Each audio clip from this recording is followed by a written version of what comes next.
we have representing Cal OSHA, Mr. Clyde Trombetas. Welcome him with a warm Benicia welcome. We also have from Cal EPA, Gina Solomon. And from Contra Costa County Hazardous Materials, Mr. Randy Sawyer.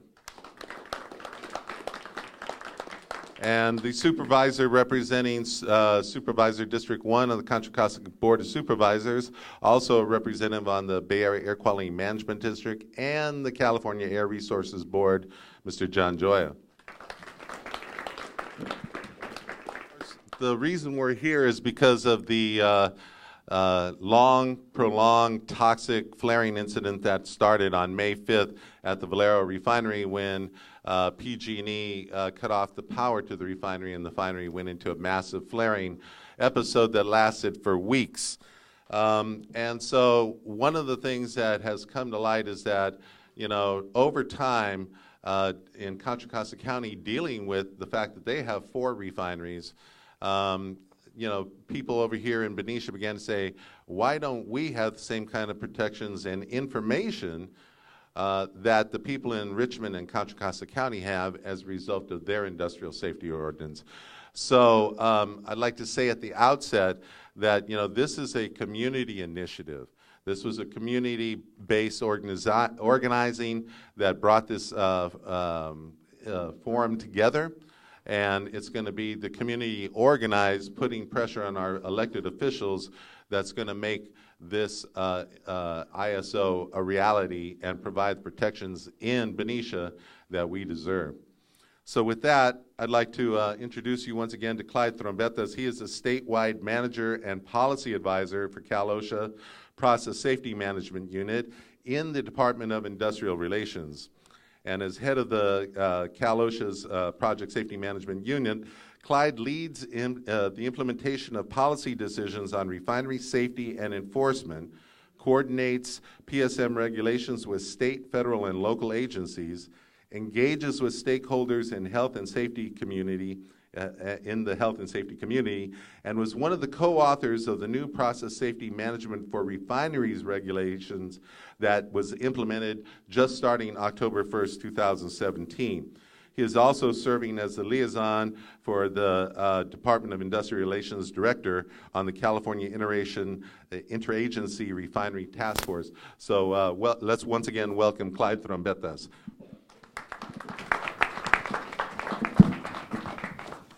Well, thank you very much. I won't take too long. I guess maybe want to kind of go over a little bit of history about our unit to kind of give everybody kind of an understanding of where we were and where we are and where we're going. Back in 2012, my unit had 7 compliance officers for 15 refineries and 1,400 PSM regulated facilities in the state, which meant that we would, in a refinery, we would do about 50 hours during an inspection. So. Can you hear me now? Okay. Since then, you know, thanks to the efforts of the governor's office, the legislature, and community groups, we are now a unit with 42 compliance officers and support staff and managers, and we have 10 compliance officers dedicated to refinery inspections, 5 north, 5 south, and they spend about a little over 2,000 hours. In a refinery inspection, and which is very significant, obviously, and obviously we find, you know, we're able to find a lot more, a lot more details. You know, are the devil's in the details? Anyways, we tend to find a lot more things going on than we would have before. I was also going to talk a little bit about our regulations that we currently enforce. We talked about the 5189.1, the PSM regulations for refineries, added 8 new elements to the PSM standard, also beefed up the PSM standard, and we also have new regulations for refinery turnarounds. Our agency conducts inspections on refinery turnarounds to ensure that deferred maintenance and scheduled maintenance is being completed. We also work with the building trades on their 20-hour contractor training requirements for contractors working in refineries. They used to be only 4 hours of training. Now they're up to 20 hours of training before they work in a refinery. So they did an excellent job with that bill. So I'm going to stop there because I don't want to let it all out. So please tell us about your agency's role in investigating and reporting on refinery and other industrial-related incidents. So we conduct a number of investigations or inspections, as we call them. The ones where we have the 5 dedicated compliance officers working in the refineries, it was called a program quality verification type inspection. In other words, we're ensuring that the programs they have meet the requirements of the regulation and they're being implemented by the regulation. And those take, like I said, those are about those can be anywhere from 2,000 to 2,500 hours, depending on the facility we're in and what we find. We also conduct complaint inspections. If workers have complaints, we'll also open an inspection at a refinery. Any accidents, we open inspection. Any referrals, a lot of times when we have a release like you had here in May, as I was getting ready to send my staff out, I had the fire chief of Benicia call me and say, "Hey, can you send some staff out and give us just a quick summary of what happened?" And so those are the type of inspections that we do. We do issue monetary citations. I always tell people that when you're dealing with refineries, monetary citations, I mean, $1 million citation is really kind of nothing. I hate to say it's really the abatement that you get for violations. So some abatements, like one particular refinery in Richmond, was somewhere a little over $35 million. It was far well beyond what the penalty was, and it ensured health and safety of workers and subsequently the community. The question is, how is this new regulation that was adopted October 1st change your agency's responsibility? And then maybe you can also fold in the next question, which is, how does your agency interact with Contra Costa County and the City of Richmond during and after an investigation due to their ISO, particularly during worst case scenario events like the flaring event or the Chevron fire? So the regulations have changed some of the things that we actually look at. Employee participation was just a kind of a 1 or 2 sentence in the current PSM regulation. I mean, it's about 6 paragraphs in the new one. There's a lot more information. Employees have a lot more involvement. They have a lot more say. They participate on all the different kinds of teams that are required by the PSM regulation. It's a huge a change from what we used to do. Human factors is another one. Human factors was 2 words of a process hazard analysis that you had to think about. Okay, now human factor is its own section, and it discusses how does machines and people interact. And when you're developing procedures, are you looking at those things? And when you're dealing with, say, staffing levels, are you looking at those things? What can affect human factors, which is again a big change and one that I really am glad to see. I guess the last one I'll say is management of organizational change. Refineries used to have a requirement where refineries used to be able to say they're going to downsize a unit from 7 operators to 5 operators. There really wasn't too much of a say. I mean, we had a little bit of say in it, but not too much. With the new regulation, they have to do an MOC analysis, okay, before they can even consider downsizing. They also have to have employee participation, which you talked about, in that, so employees participate in that and have a voice in that. So I think those are some very significant changes, and to the regulation and to industry, and some of the things that we take to heart when we're doing our inspections. The next part of it is, do we interact with other agencies? We absolutely do. One of the things that the 2012 Chevron brought out was the need for agencies that are regulating similar regulations get together. We work with Randy Sawyer's group. We've been working with Randy Sawyer's group for probably 13, 14 years now. They provide us with the audits of the refineries. We provide them with citations or anything that we see that's of concern at a refinery. So we spend a lot of time talking with each other. We also work with all of the CUPAs in the state, which would be the county, I guess it's now just UPA, Unified Program Agency representatives. We work with them on inspections. They come and work with us on inspections. We also have been providing training to all the UPAs in the state of California on PSM and on the elements of the program for the Cal EPA regulation. What type of post-incident reporting on recovery and prevention of future incidents does your agency produce for the public and impacted communities? And I guess part of the answer should also include, how is this different from other localities that do not have an ISO? So again, our Cal OSHA's mission is worker health and safety. That's our foremost thing that we look at is how to protect workers and contractors in the refineries. That being said, we've taken a greater role in working with some community activists. Usually it's through their legislature. I met with a group in Torrance through Assemblyman Marisucci's office, who had some grave concerns about the alkylation unit, which has hydrofluoric acid at the Torrance refinery. And based on information that we received from the community groups, we've been able to open an inspection. We've been able to look at things. We've been able to evaluate some of the safeguards that they have in place, and we've been able to kind of share that information with the community groups. What we're also doing now is in our planned inspection files is we're doing a summary of what we found. What were some of the violations? What were some of the deficiencies? What did we cite? Sometimes we'll talk about abatement, and we never used to do that. As a public, as a community, you can request a Cal OSHA inspection, but you're going to get the citations and what regulations were cited, but it isn't going to tell you too much about what's kind of going on or why those were issued. Now what we do is we try to put that in a summary sheet so that when anyone receives those case files, they can look at it and say, okay, this is why the unit was out there, this is what they're looking at, and here are some of the concerns that they have. Right. So next we're going to have Gina Solomon, and she is the Deputy Director for Science and Health at the California EPA, and she is also a clinical professor of medicine at the University of California, San Francisco. And at the EPA, Cal EPA, Dr. Solomon has served as the science advisor to the Secretary, I guess that's the Secretary of the EPA, and since May 2012 on a wide range of scientific issues related to chemical and pesticide health risks. She also works across the agency with other agencies on challenging and emerging scientific policy issues, like climate change.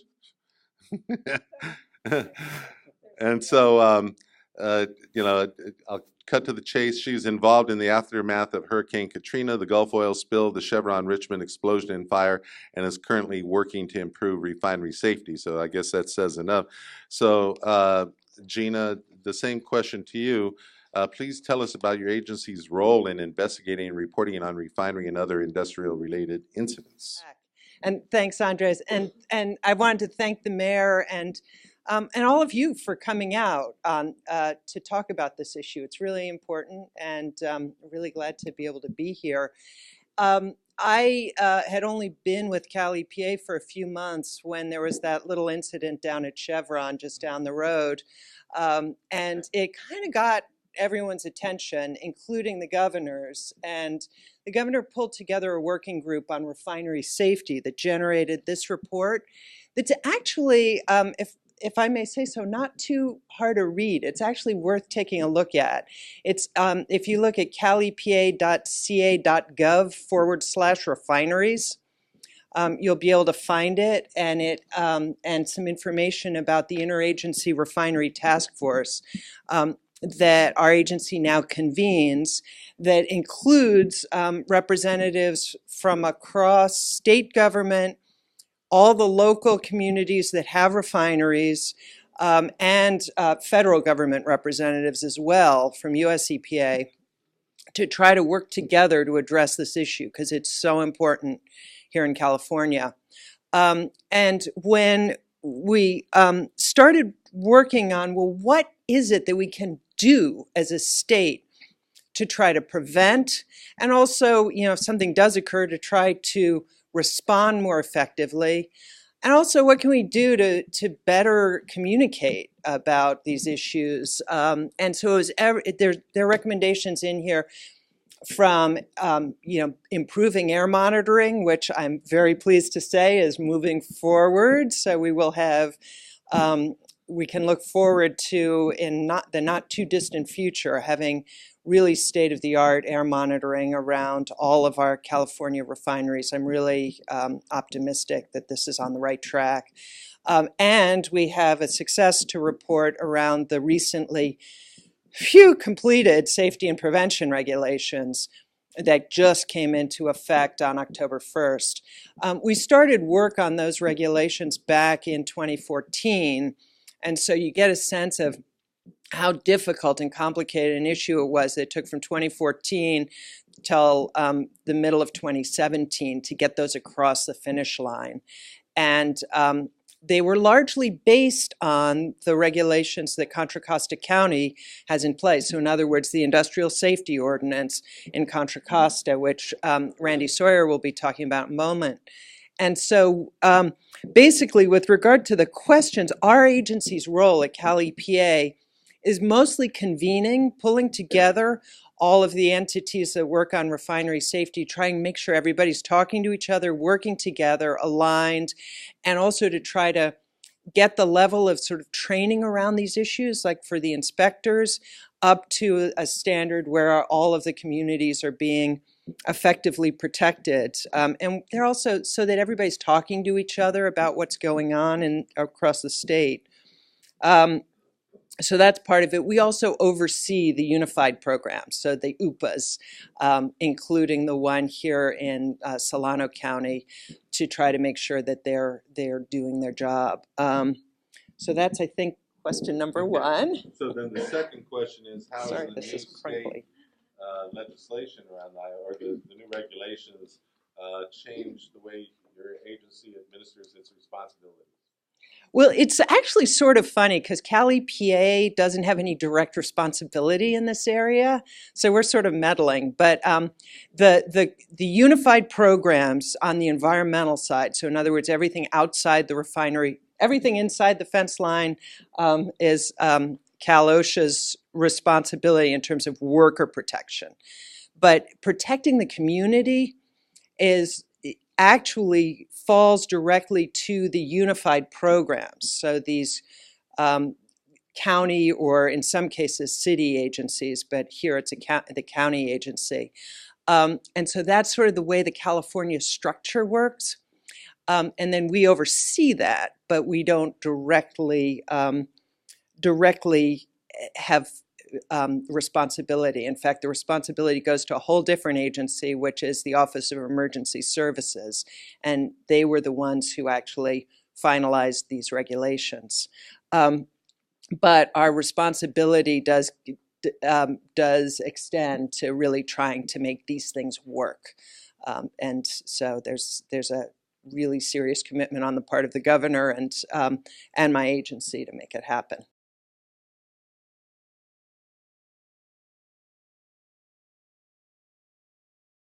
The thing that was, I mean, it's sort of ironic that the Chevron fire happened in Contra Costa County, because when you actually look, and I think they're going to be talking about this, the incident rates in Contra Costa County have come way down since their industrial safety ordinance. So this was a really rare event. And when we actually started looking at what are the models out there in the world, really, and we did look very broadly at what are the best practices, and the best practices were really largely embodied in the Industrial Safety Ordinance in Contra Costa County and the city of Richmond, and so we leaned on those heavily. So Randy was actually a part of the working group, as was Clyde. So we all know each other well because we slaved over these regulations for literally years through multiple drafts. So that's actually, so we work closely together, and I certainly rely on not even so much anymore the Industrial Safety Ordinance, because a lot of that language is now in state law. But the expertise that the county has developed over the years is the thing that is really essential here. Is there aren't a lot of, when you walk into a refinery, it's sort of easy to stumble around a refinery and not really know what you're looking at. And so how do you actually have the expertise to interact and to identify problems? And that's something that, I'm flanked here by like two of the best people in the country on this issue. And I feel lucky to, have them involved in this. But that is also something that in communities that haven't had the history of an industrial safety ordinance are on the learning curve, that steep learning curve to get, that level of expertise built up, or to maybe work with other counties like Contra Costa to get some of the training and the expertise that way.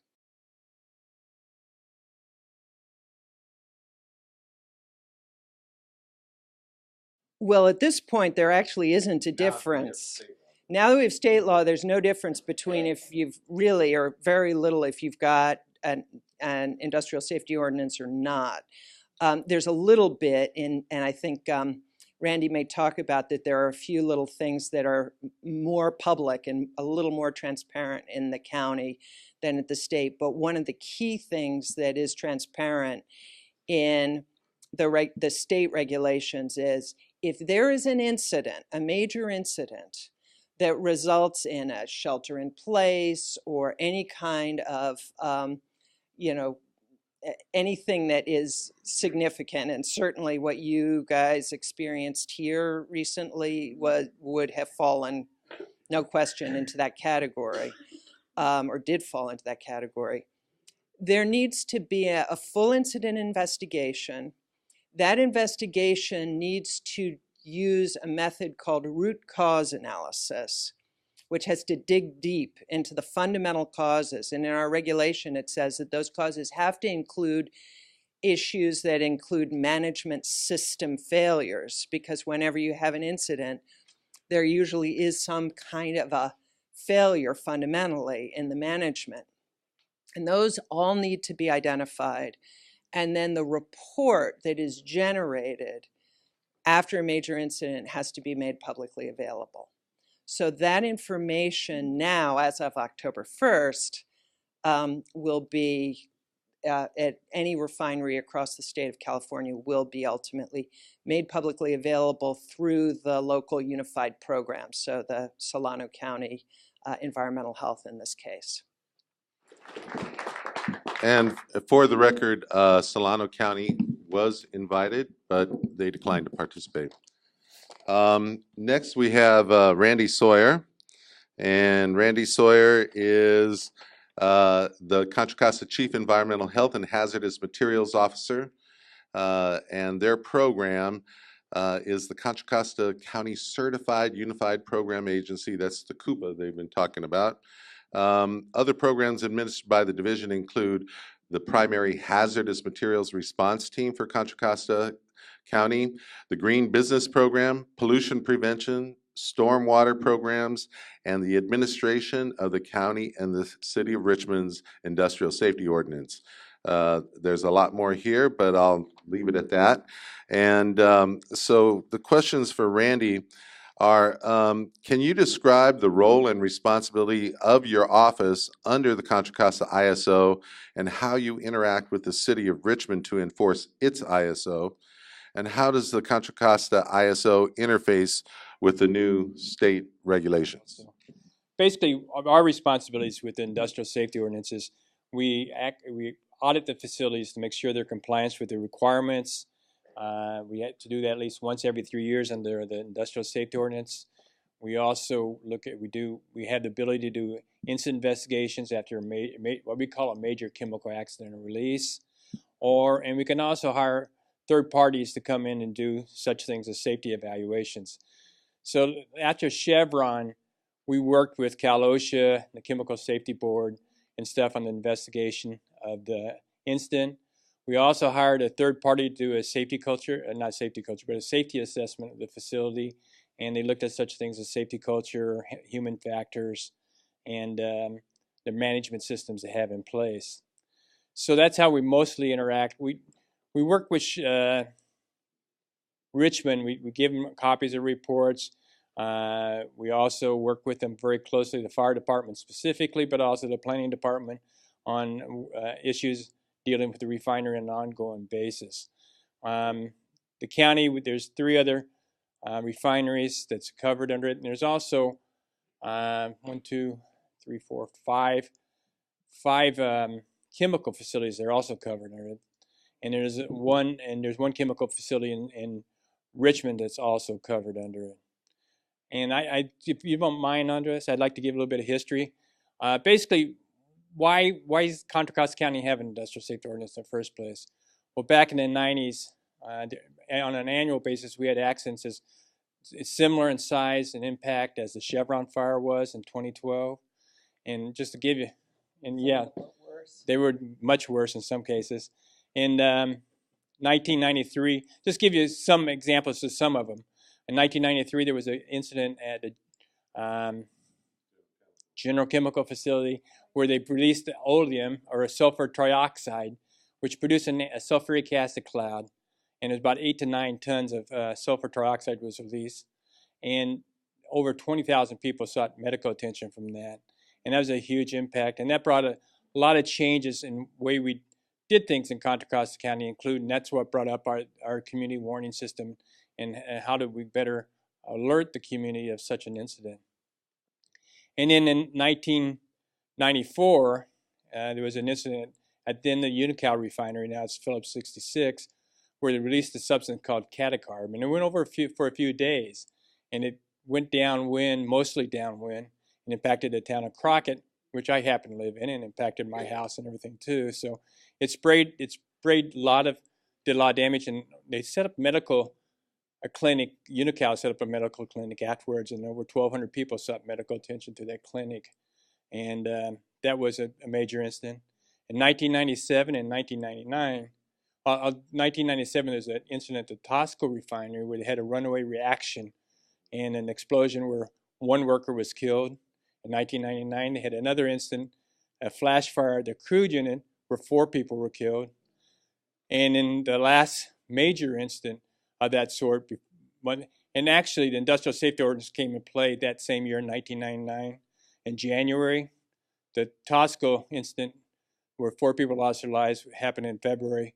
And there's another major incident like this at the Chevron refinery in May of that year. So when the Industrial Safety Ordinance came in play, we were having these type of incidents on an ongoing basis.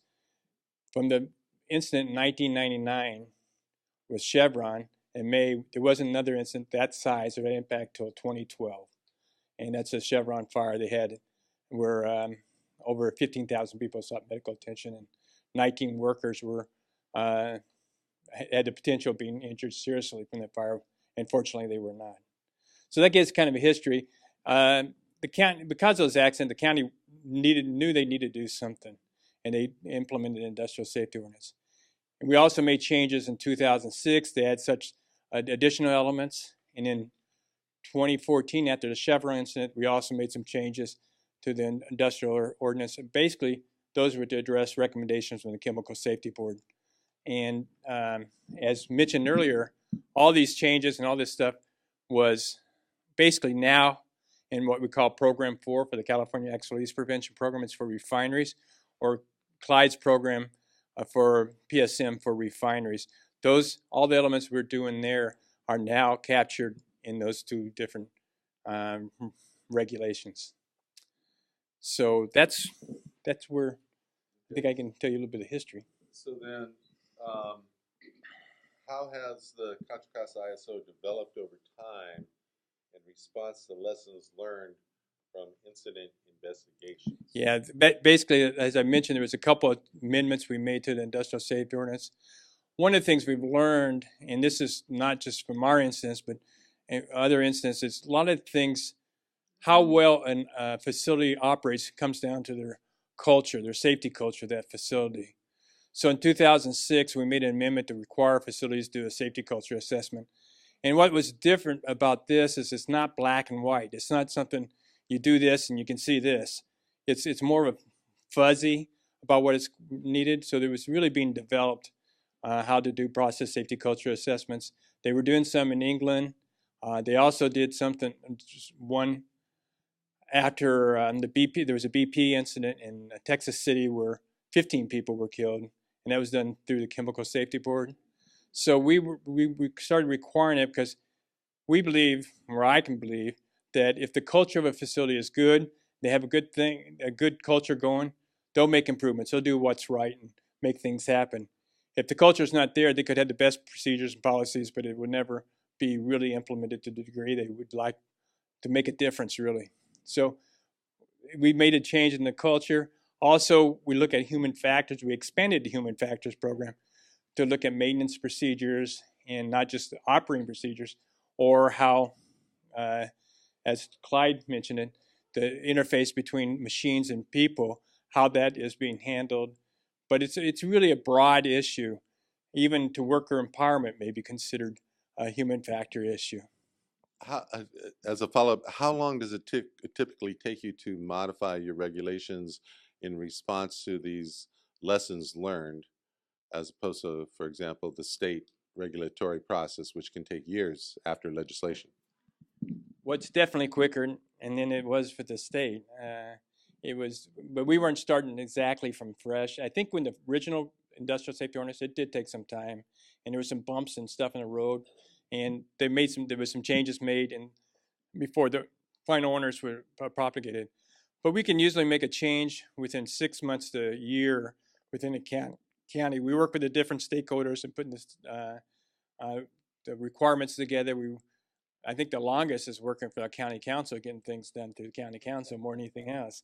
And it's not getting the language done, but to get it done to the satisfaction of the county council. So that usually takes longer, but it doesn't take anything like the process we had to go through the state, which it took about 3.5 years, I think, total to get that process done. So then, how do the fees generated by the ISO help in the enforcement, report generation, emergency preparedness planning, and the community alert systems? Well, there's a mixture here. There's the industrial safety ordinance. We have fees for the facilities that are covered by it, and those are really paid to look at our the extra time it takes us to implement the different elements of the industrial safety ordinance, and to look at it through that depth. And also, there's more requirements for public meetings and stuff, and so there's extra time that's involved. So we charge a fee for the industrial safety ordinance. The other fee to look at the alerting system and to do other enforcement is under the California Accident Lease Prevention Program fees, which we also charge refineries and other facilities.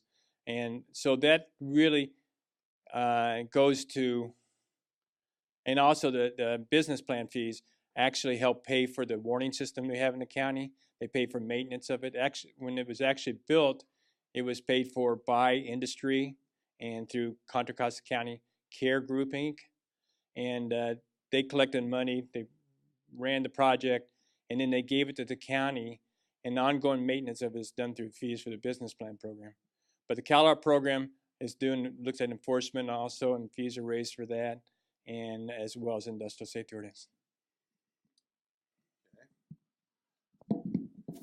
And then how has having access to your public reports been valuable to the people and the businesses of Contra Costa County? Well, I believe the more transparent we can be, the more people can understand what's going on and have a better idea of what's happening. So we do a lot of stuff, especially after incidents. That's when most people are most concerned about it. We'll have all our incident investigation stuff on there. Under requirement for the industrial safety ordinance, which is also now a requirement under state law for the new regulations, they submit a report to us on their incident investigation, including, as Gina said, the root cause of the incident, and we post all that information on there. And while they're in the process of doing it, they give us ongoing reports. So it could take months before the final report's done, but they give us updates and stuff of what's happening on a 30-day basis. So we keep putting that information up there. We also put all our audit information. We put summaries of our audit in there. The full audit's always available to the public, but it's 400 some odd pages long. So most people don't want to look through all that, but we do give a summary of what we found and information on it. We do that in English and Spanish, and that's on our website. So anything that's pertinent that we're aware of anyway, that we think the community would be interested in or the community has asked for, we'll put it on our website. And we do have public meetings after incidents specifically. We also have public interface after we finish an audit of a facility. We'll go and share our audit results. We used to have public meetings, but no one would come unless there was an incident right beforehand. So what we ended up doing was going to places where people do go, like safety fairs and even farmers markets, and share what we learned at those venues where people were actually going. Well, they're required to have one done. There's a 70, it's not under industrial safety ordinance. Actually, we have a policy for a notification policy under the county, which asks for the report within 72 hours. So they gave us a report within 72 hours, and then 30-day updates after that till the final report is complete. The final report is required under the industrial safety ordinance. Well, we don't. One of the things we know, and unfortunately we've known this for a long time, if you rely on the telephone calls are the slowest means to get information to people, and it's going to be a place, but people like that personal phone call. So what we've learned to do, and it's actually under the sheriff's office, they actually operate the system. They have a register for people with cell phones, and we can text people. They can text people right away. They can start calls right away. There's stuff on social media right away. So they've expanded the tools that's available to try to get information out to people. But I think the one thing that's always difficult is people do like that phone call. I mean, it's something that they can rely on. It just takes time to call thousands of people. And next we have Supervisor John Joy. I kind of gave you some of his current activities as a member of the Board of Supervisors of Contra Costa County, and also that he is a member of the California Air Resources Board. A little bit of housekeeping. For the question and answers, there will be some little index cards going around. Yeah, you can go ahead and distribute them. So people will collect them, and then we'll bring them up here, and I'll read the questions for our panelists. So if you can indicate who you would like to answer the question, that would be very helpful. So John Joy grew up in Richmond. He graduated from El Cerrito High School, but I don't hold that against him.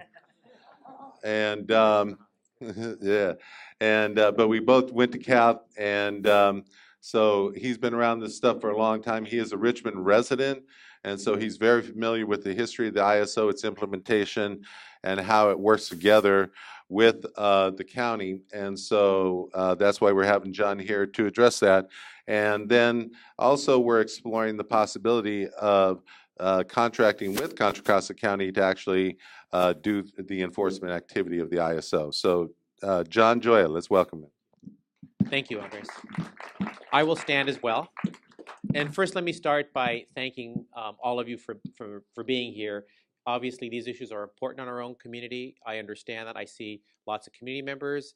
I see folks from city, from refinery, workers. This is, I know, equally important to everybody. And let me just say, I've been on the Board of Supervisors since January '99. So I was around from the very beginning, and want to just reflect a little bit about some of the history of the ordinance as well, and how we developed it and amended it along the way. And I'll try to speak in as lay language as possible, because I know, engineers and other folks tend to use a lot of technical language, but I think it's important to translate that for all of us. And let me say, there are 2 days in my life with regard to this issue that I remember very well, so I can relate to a lot of you when you think about this issue. First was the day that I picked up my son from an elementary school in 1999, when there was a shelter-in-place going on from an accident or a release at the Chevron refinery. And I saw the looks in other parents' faces, how everyone feels. You're out there picking up your child at a school right after a shelter-in-place. And second, I still remember I was in closed session at a Board of Supervisors meeting on a Tuesday. I think it was in March of '99, when someone came into our closed session and told us that 4 workers had died at the Tosco refinery. So we take this very seriously, and we want to do things that make a difference, not just for show, right? So the ordinance that Contra Costa has in place came out of some history in the 1990s. And if there's one thing you hear, whether you talk to community leaders and residents, or whether you talk to a labor union, or you talk to a refinery or a consultant in this field, even though they all come from different perspectives, you will hear them say one thing: refineries are safer in Contra Costa County as a result of this ordinance, and major chemical accident releases have gone down as a result. Refineries, labor unions, community, government, consultants will all agree on that. They may not agree on some other things, but they agree on that. And on our website, for the Industrial Safety Ordinance is sort of a graph. I'll just show you. That blip, this is a weighted score of chemical releases starting on the far left, 1999, toward the present. And that blip you see on the right is the 2012, which a lot of that weighted score is due to the Chevron fire. There are still releases, but you can see the history, right? Here has been a pretty substantial decrease in the severity of releases. And the U.S. Chemical Safety Board has been involved in a number of investigations, and most recently the 2012 Chevron fire. And what they've also said in their report is they've acknowledged the Contra Costa Industrial Safety Ordinance as the best safety ordinance in the country on this. And it really grew out, it built on some existing state law at the time, CalARP, the California Accidental Release Prevention Program, and it expanded CalARP. And you heard a lot of terms like, systems and human factors and safety culture, and that's all true. Basically, what the ordinance gets at is how do we reduce risks at major facilities, and basically it's refineries and chemical plants. And you hear a lot about, I've heard a lot of consultants over the years talk about this. You hear about the aviation industry. Talk about an industry that really works on reducing risk, because when they have an accident, many people die. And so they've done a lot, right? Redundancy, reducing risk. The other thing I heard is that actually the chemical industry, this was a few years ago, the U.S. Chemical Safety Board said in one of their reports, or either orally or writtenly, that chemical plants were actually slightly ahead of oil refineries in terms of their safety processes, because also accidents at a chemical plant can often cause more severe harm than at a refinery. It depends on the type, but so they had put some processes in place. And so the whole idea is to, again, look at every point in a process. How do you reduce the risk? How do you look at, as folks have talked about, human factors, people, right? How people make decisions. And when we hear human error, usually it's not because one person made an error.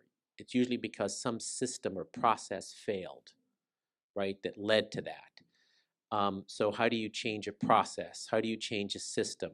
How do you change culture? In fact, we had an accident, a release at the General Chemical facility a number of years ago, and under our ordinance, we ordered a safety culture audit. They came back with dozens of recommendations, and the chemical plant, their CEO, came out and says, we're committed to making all these changes. They did, and they improved. And they found that most of the recommendations dealt with safety culture, right? So each facility has its own safety culture. And then what came out of the Chevron fire was improving our inherently safer system. So every time there's been an incident, we've tried to learn and then improve the ordinance, and sometimes it's based upon a recommendation of the U.S. Chemical Safety Board, which is, okay, the Chemical Safety Board looked at the fact that a pipe had corroded at Chevron and caused a fire, right? And so if Chevron, for example, had used, and I don't want to get into all the details, maybe a more corrosive resistant type of pipe, that pipe would have lasted longer. But then it was also an issue of how often are they inspecting and requiring replacements. So those are the kinds of things, and they're complicated, right? They're not easy. But even the refineries in Contra Costa tell me, and they feel proud of this, we feel we have the safest refineries here because of this ordinance, and they have developed a good working relationship with our hazardous materials department. And we also have a very transparent process with the public. For example, after the Chevron fire, Randy talked about the safety assessment that we did.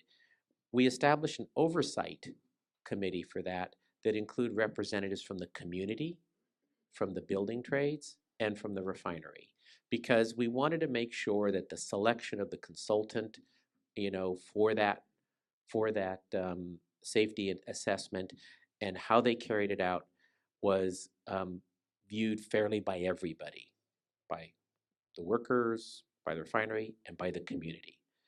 And so I think, not that there hasn't been disagreement along the way, there is, but the fact that everyone's sitting down at a table and talking to each other is important. And we go out and we try to hire the best, and we do, the best chemical engineers we can get. Because we want to have chemical engineers on our staff who are as good as the chemical engineers working at the refineries, right? If we're going to be in there inspecting, doing working on a root cause analysis, working with the refinery, we want to have the best trained folks. So how we've implemented it has been really important. And I'm glad to see that the state has adopted, and Randy knows the unique differences that may or may not be in each, has adopted our ordinance. I'm less sure about the implementation measure of that. That's an issue I think that deserves some discussion and understanding. And what we did in Contra Costa, so the 3 refineries in the unincorporated area, Shell, Tesoro, and Phillips 66, and their hydrogen plants are covered under our ordinance. And then 2 years after we passed ours, the city of Richmond passed the same ordinance to cover Chevron and what was at the time the General Chemical plant in Richmond, and then delegated the responsibility to enforce the ordinance to our hazardous materials department, because we already have trained experts on staff familiar with refineries, and Richmond felt they didn't have the ability to do it appropriately or as effectively, and it's more cost effective.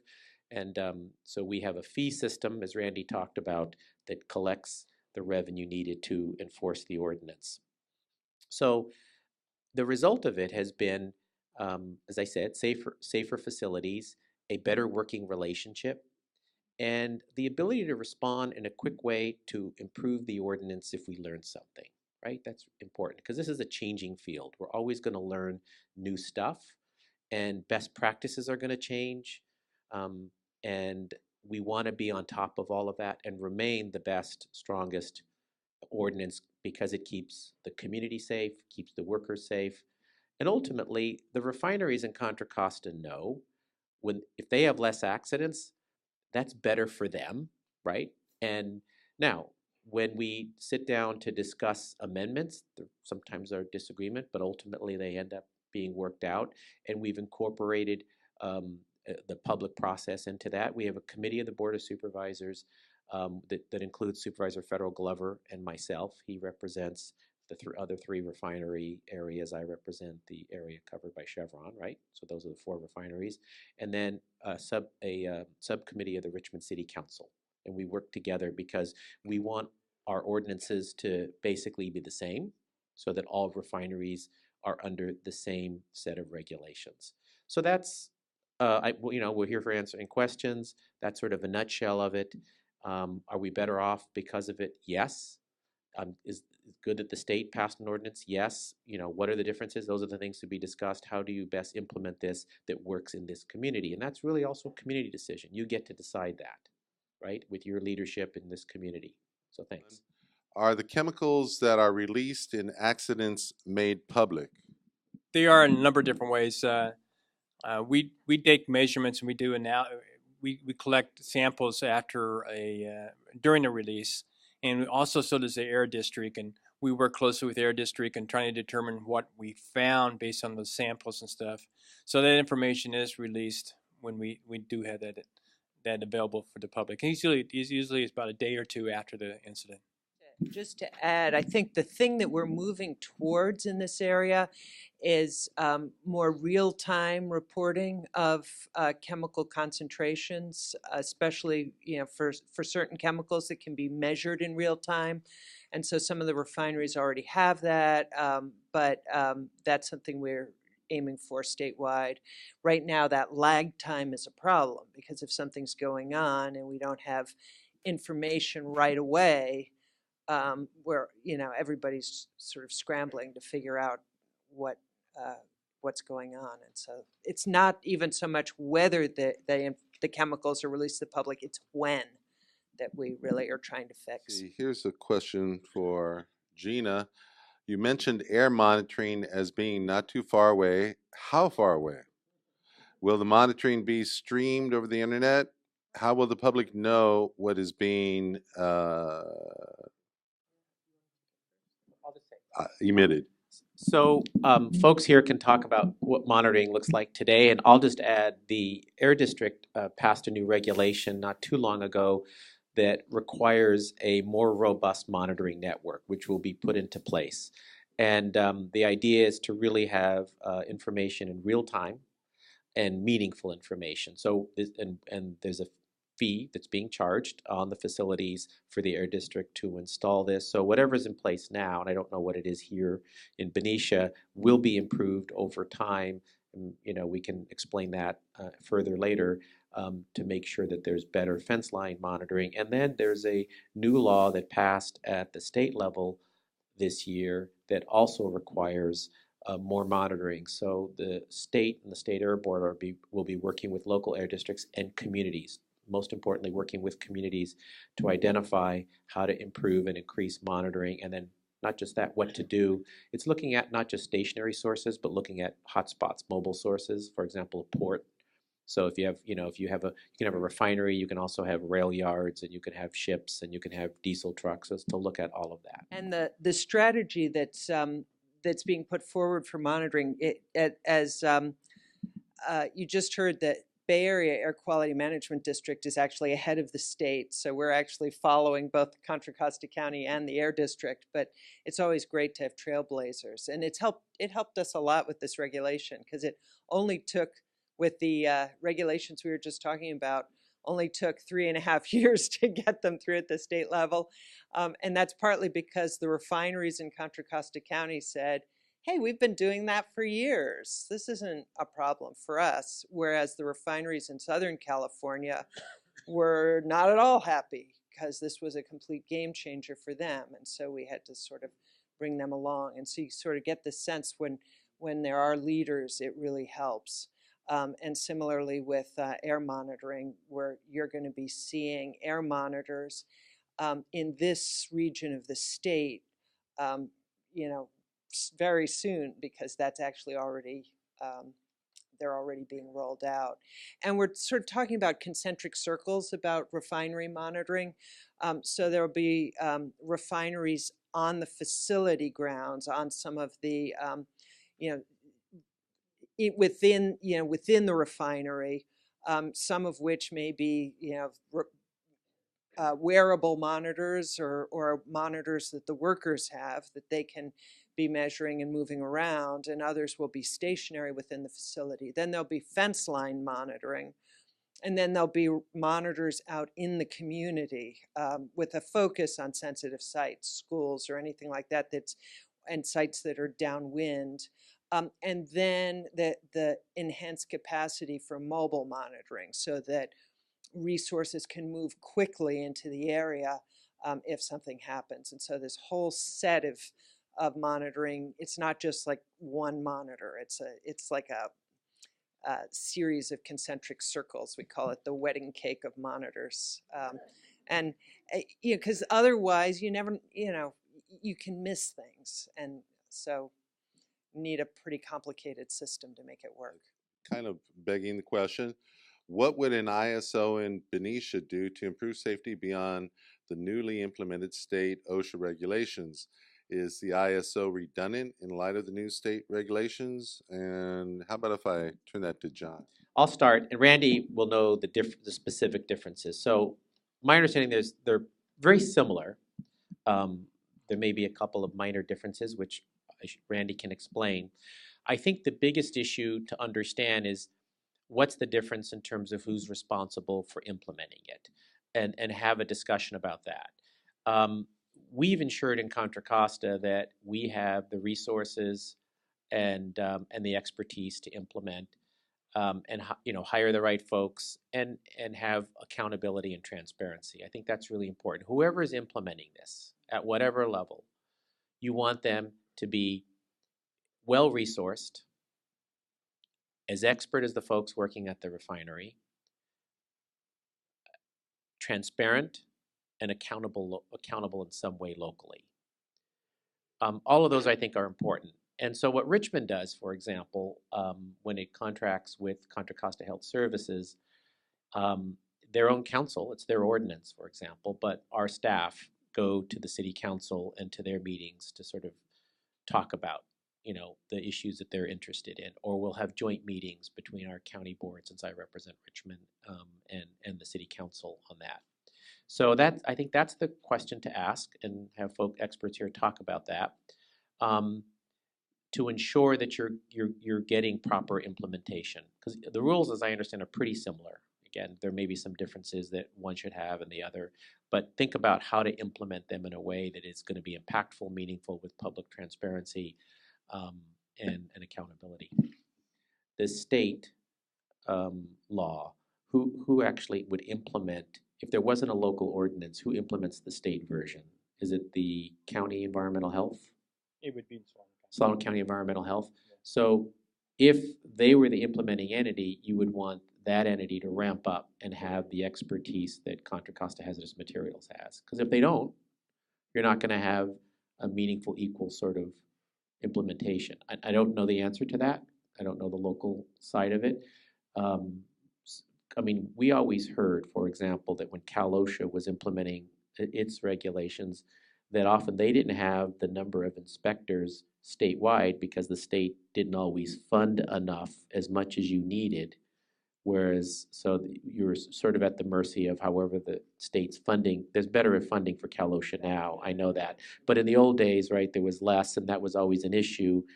And so locally, we always wanted to make sure that we had enough inspectors at refineries through the Hazardous Materials Department.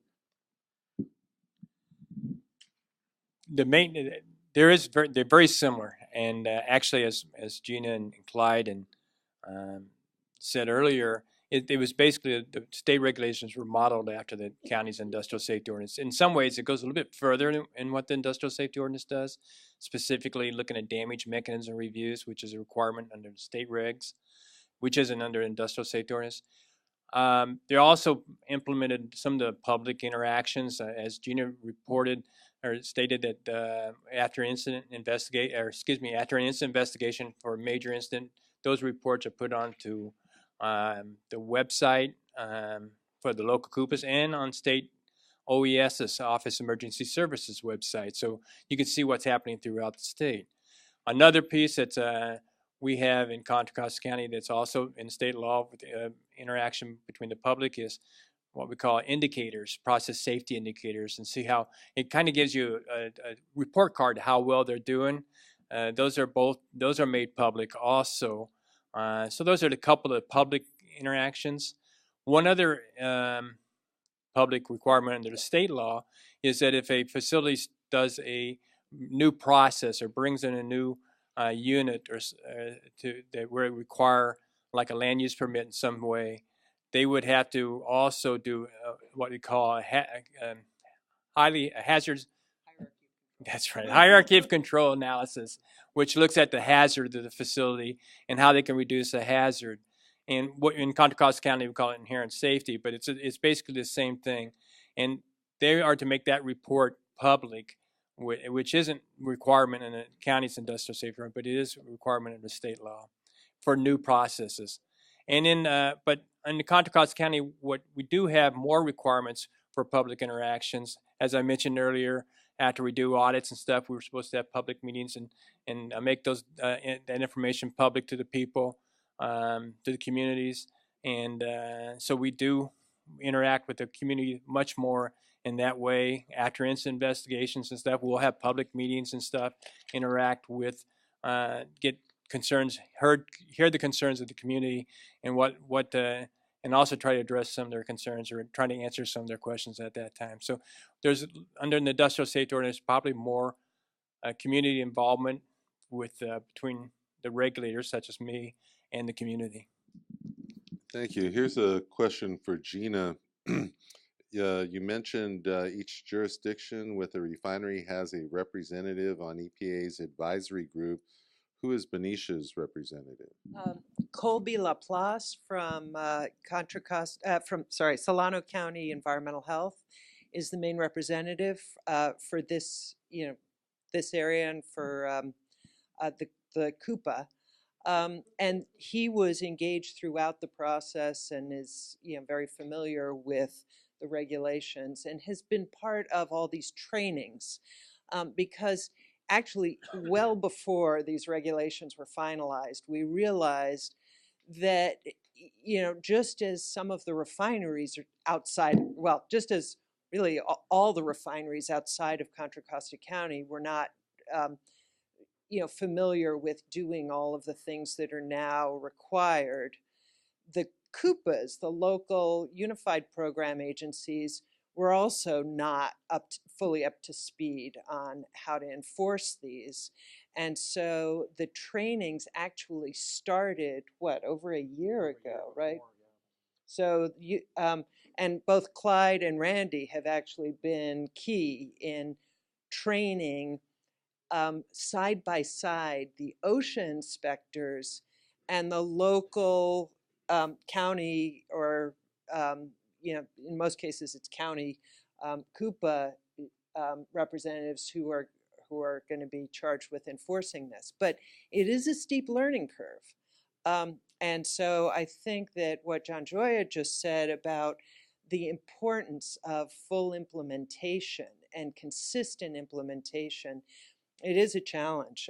And I think one of the things, Randy, that you mentioned is down in San Luis Obispo, they similarly had this challenge, and they have, again, a very good CUPA, but one that hasn't been, immersed in this issue for so long. And so I think, you have, there's an arrangement now that's going to be between Contra Costa County and San Luis Obispo County to help them out with their refinery. And so that is the kind of thing, if the counties help each other out, or the different jurisdictions help each other out in terms of the expertise around the state, that's going to be very important. And that's part of what the state task force is supposed to be doing. So here's a quick follow-up question.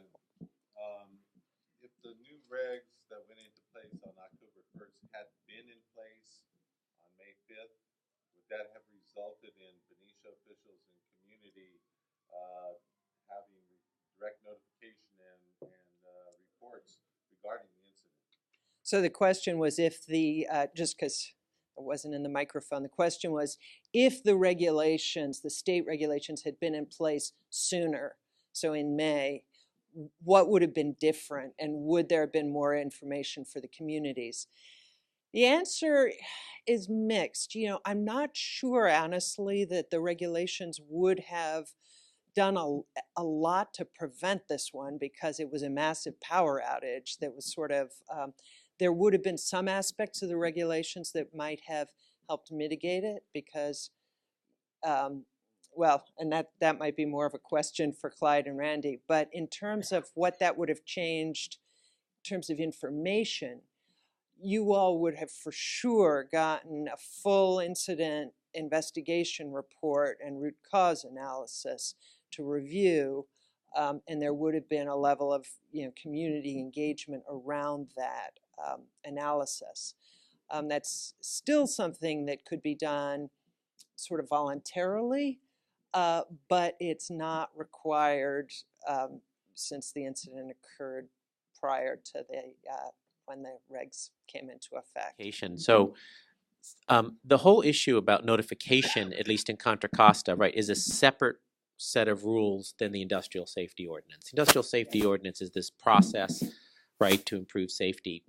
So those are not so our industrial safety ordinance is separate and apart from that. So we've had our sort of notification in Contra Costa is through a community warning system and a telephone ring down system to landlines.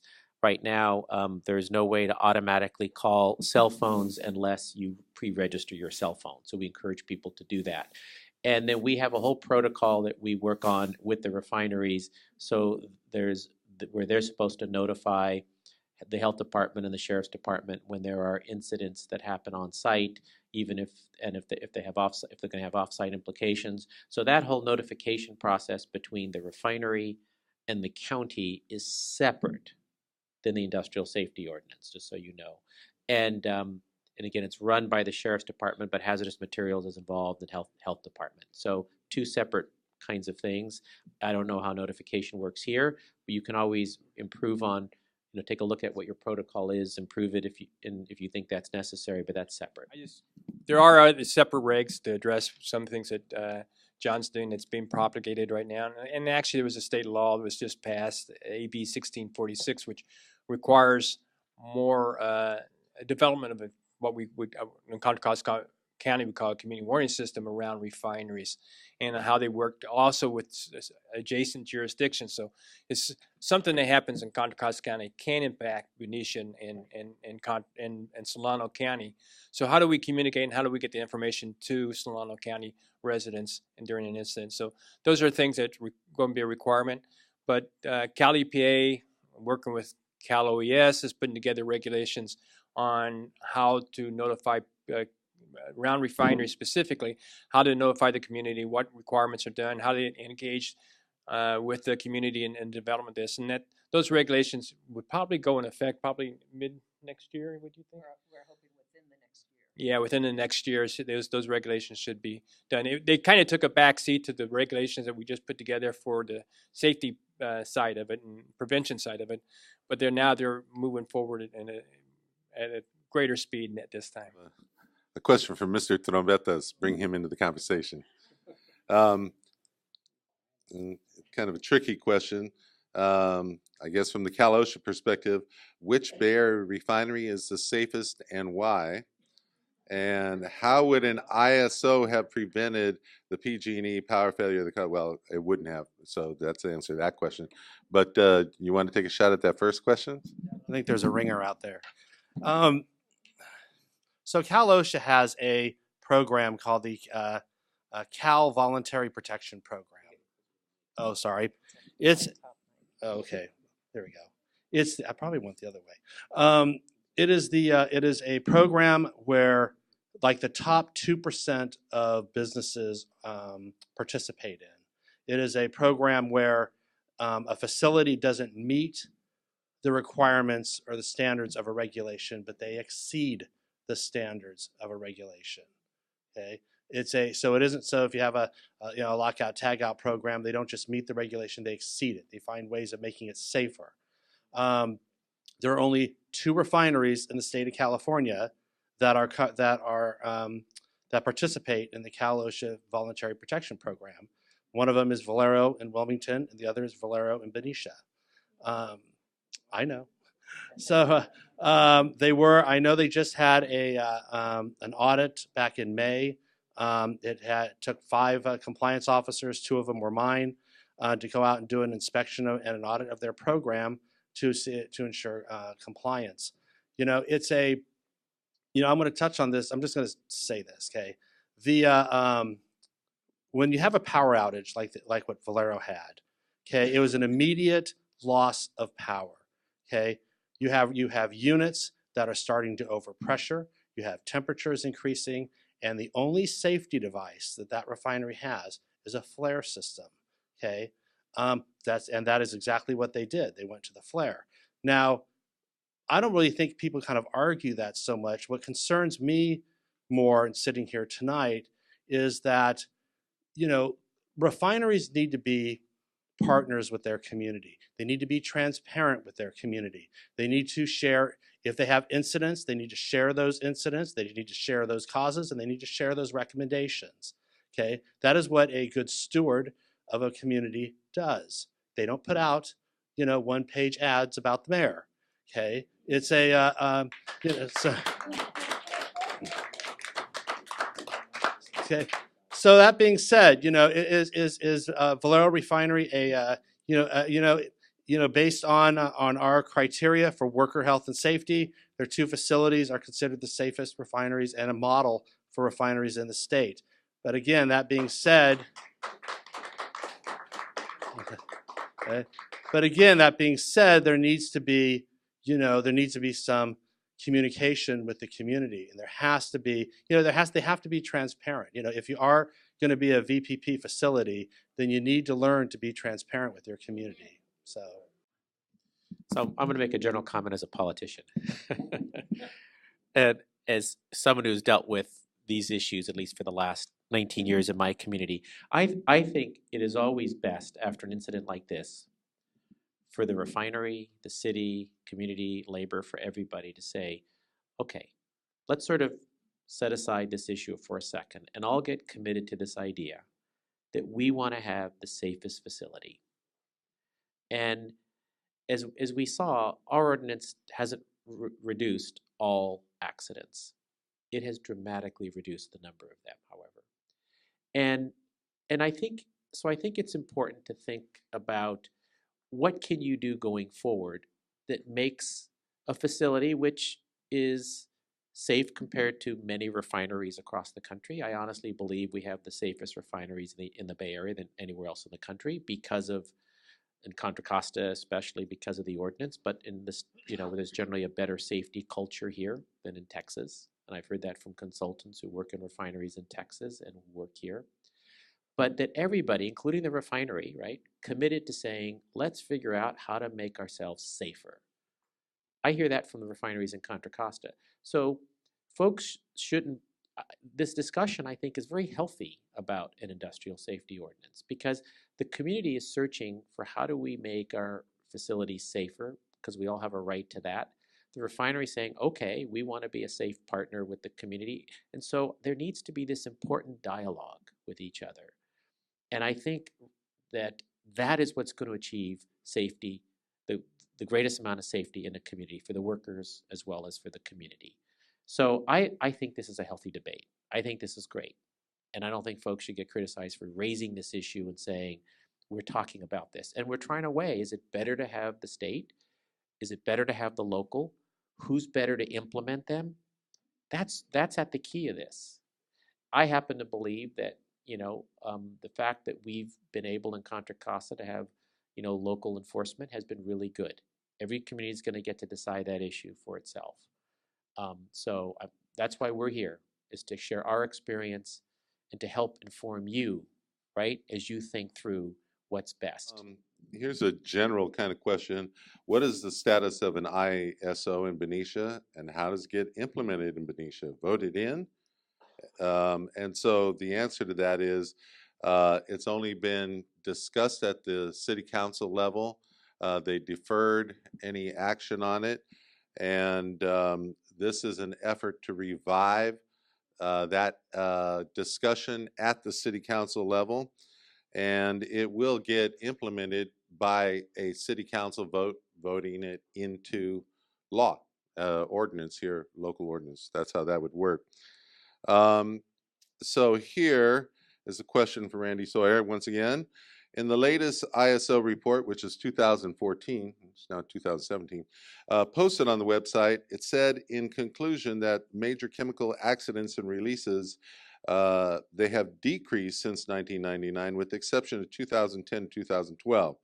We all know what happened in 2012 with Chevron, but can you reflect on why 2010 was such a bad year? Well, there wasn't one major incident in 2010. There was 2 or 3 smaller incidents that impacted the community to some degree, where we issued public health advisory, or I don't remember doing a shelter in place in 2010, but we basically did have some smaller incidents that met the definition of major chemical accident releases, which unfortunately did happen. But if you look at the accident histories, we'll have years, 2 or 3 years where there won't be an incident, and maybe 1 year we may have 2 or 3 smaller incidents.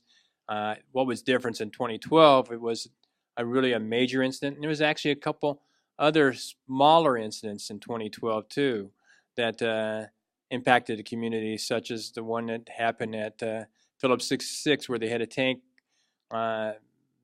split and they put out very odorous compounds, and it impacted Crockett and Rodale quite heavily. And I think it even came as far as Vallejo also, and impacted Vallejo. So that was an incident went on for a period of time because it took a while to mitigate it. So that also, why does it happen in 2010 and 2012, and then we go years without it? It's a good question, and something we don't like to see, but it has happened. The other observation to make is that, remember, these rules are regulating a very complex facility, so it does take time, right, to implement these changes. Just like when the Air District did a flaring rule, flaring across the board decreased at refineries compared to the time before the flaring rule. That doesn't mean that flaring didn't still happen. It did, and I think we always continue to look at how to decrease that even further. So you have to look at trends, and then when something happens like the Chevron refineries, to learn from that. And we did. We said we put in something new on inherently safer systems, which is in the state law, right? So that's why this is a continual improvement, and that the ordinance. This gets to this issue also of local and state. I don't know how long it takes to amend a state regulations. It takes a long time, right? So at our ordinance, we were able to be nimble and maybe it takes longer still than we would like, but we get it amended after learning something. It probably would take longer to get it amended at the state level when you learn something. So that's a factor as we all think about this.